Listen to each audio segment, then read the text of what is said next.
আসসালামু আলাইকুম। আপনারা দেখতে পাচ্ছেন এটা হচ্ছে কি একটা 1400 আরপিএম এর 5 এইচপি মোটর। আসলে এই মোটরটার সমস্যা হচ্ছে মোটরটা যখন স্টার্ট দিয়েছে তখন ফায়ার করেছে। তো কী কারণে ফায়ার করছে সেই জিনিসটা এখন আমরা দেখব। তো মোটরটার যে পিছন সাইডের যে কভার, কুলিং ফ্যান কভার, সেই কভারটা আমরা খুলে নিয়েছি। আর এর যে পিছন সাইডের যে ব্যাক কভারের নাট সেগুলো আমরা খুলে নিয়েছি। আর সামনে ল্যাঙ্কে ছিল সেগুলো আমরা খুলে নিয়েছি।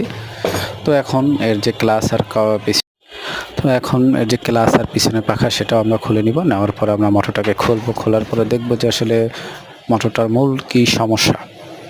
যদি দেখতে পাচ্ছেন আমরা ক্লাসটা খুলে নিয়েছি। আর এখন একটা কাঠের মাধ্যমে যে শেপে আমরা বাড়ি দিব।